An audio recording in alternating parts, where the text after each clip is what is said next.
It's snow going on the highways in the Sierra. If you are headed in this direction, we'll show you the road conditions and what it takes to get those roads clear. That's coming up in the live report. Good morning. It is 6 a.m. I'm Deirdre Fitzpatrick. Man, I'm Theo Trez. Looks like the snow's kind of let up where Melanie is right now, but more could come. Yeah, definitely. I mean, yesterday afternoon was legit. Oh, that wind, I was like, really? No. It was crazy.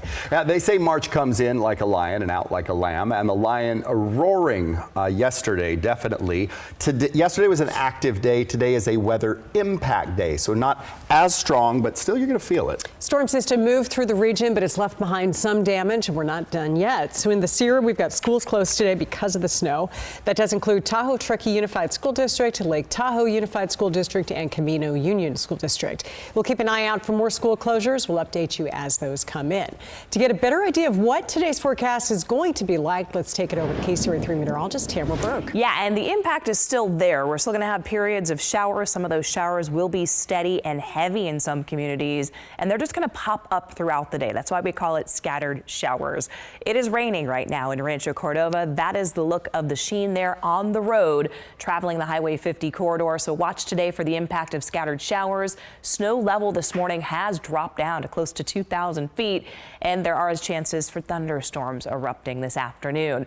Right now, it's a cooler start to the day. In fact, Placerville is at the freezing mark right now. Got 44 in Stockton, 40 in Fairfield, and 45 out the door this morning in Sacramento. Today is a good day to still keep the rain gear handy, and the kids want to wear the rain boots. I know my little kiddo was asking. Yes, you can wear them again today. You have those south winds right now, much lighter than where they were 24 hours ago.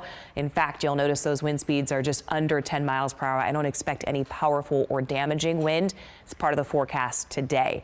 Scattered showers here while you've been sleeping. You can see those showers. Some of those bands are a little bit heavier than others, especially working our way east here of Folsom Lake. Fair Oaks, you've had some very light rain. Now that band's moving towards the Folsom Lake area. Folsom, Cameron Park, El Dorado Hills, a good downpour for you folks right now. That'll continue working eastbound. In Georgetown currently, it is snowing with some light rainfall, and we've also had some snowflakes get down to the Colfax elevation. We've had light snow, Grass Valley, and along the Highway 20 stretch up and through Nevada City, and then east of Placerville, you hit a good snow blast here right around the Fresh Pond area, and then traveling up and up towards the Echo Summit this morning. We've also been watching some of the snow come down 80 and again dropping right down to the Colfax elevation. I will continue to track these snow showers and rain showers and also give you an idea what your neighborhood's expected to see today coming up in 10 minutes. Right now I want to send it out to Melanie Wingo, who joins us live in Live Tracker 3, or actually you're out of the vehicle at this point. Melanie, where are you at and what is it looking like? Yeah, for the moment, Tamara, we hopped out because we want to show everyone exactly what people have to deal with. Something that even the Caltrans crews aren't immune to, and that is all of this accumulation of the new snowfall. This big pile of snow behind me yesterday at this time was not here, and in the maintenance yard here at Caltrans, they have had to push the snow to the side just to get their big vehicles and plows and sanders and graders out of the yard so that they can get out on Interstate 80 and do the work they need to do to keep the highway clear from the snow so people can travel over the Sierra. I'm hopping back in Live Tracker 3. We'll buckle up for safety as we do, and then we'll hit the road because we want to also show you what is in this yard that helps to keep the highway clear. Out the front windshield of Live Tracker 3, you can see all of the vehicles for Caltrans. They are snowed in here too, and they have to shovel just as anybody who comes up into the Sierra needs to do if they park their vehicle for any length of time. Out on Interstate 80, as Tamara mentioned, you'll start seeing the snow start to accumulate around Colfax, and as you get up higher, it only gets worse in terms of road conditions. Slushy around 2,300 feet, and then nothing but snow packing the roadway all on up through 4,000, 5,000, right here where we are at 6,000 feet in elevation. We'll continue to be on the roadways throughout the morning to show you the conditions we're experiencing. But boy, it is rough going out here. Brian, I'll send things over to you for a bigger look at what's out on the roadways. All right, thanks, Melanie. Right now, this is a look at Donner Summit, just up the road from where Melanie's at in Live Tracker 3, and they are currently holding eastbound traffic at Donner Summit due to spinouts on the eastbound side. So far, westbound traffic is getting through, but of course, we do have chain controls on Interstate 80 from Colfax to the Nevada state line, but they are holding traffic again on that eastbound side at the summit, according to the latest report.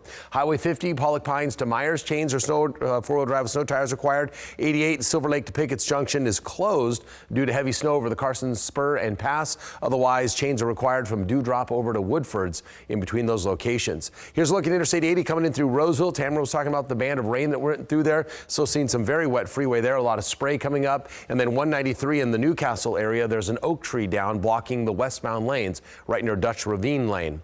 80 and 50 you can see are all clear in terms of speeds, where we've got no delays on 5 and 99 as well. Again, just be careful with your speed out there with those wet roads this morning. Through Stockton, all clear, a little slowing on 205 over to 580. That's a 20-minute ride, 580 a 29-minute ride. And here in Sacramento, as you saw on the map, everything is still running at the speed limit. Just be careful out there. We'll send it back to you.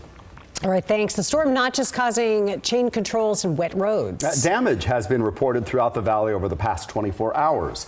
Aaron Heff joins us live to show us some of the damage at a Sacramento apartment complex, and it looks like a big tree behind you. Just a massive tree coming down and hitting this apartment complex. You can see for yourself. So all of those branches still in this courtyard. If you push it past, I know it's a little dark right now, but a massive stump and root system. And then if you pan up to the actual apartment building, you can just see several units damaged still as of this morning, and a lot to still go through. Now take a look. So this was video taken yesterday, and this tree came down as the weather only started moving into the area around 4:30 Wednesday afternoon. Officials explaining, though multiple units were damaged in this incident, including the roof of the complex, no injuries were reported, though the ordeal was scary for all of those who live here. It's like a bomb that went off. They're like, boom, and boom, boom, boom, boom, boom, boom. The house kept shaking. Like, it was crazy. I thought it was the end of the world. That's Larry Price, a man who lives on the bottom floor of this apartment complex. He said his neighbor on the top floor, they were hit much harder. Again, the best news is that no one was injured, but the extent of the damage is still to be seen. You can still see this morning just caution tape still up. Multiple limbs. You can't even really see the sidewalk at this point. And let me walk you really quick. Watch the stairs. Matt, my photographer, you can see, just look at that stump. It has to be at least 7 feet tall, meaning it's quite large in diameter. That came down.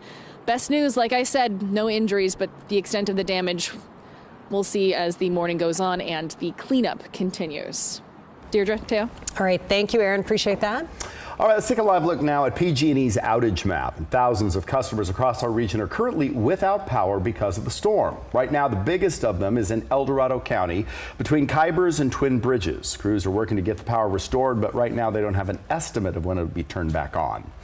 With power outages popping up, make sure you download the KCRA3 app. That way, if you lose power, you can still get the latest storm updates and watch the live streams of our newscasts.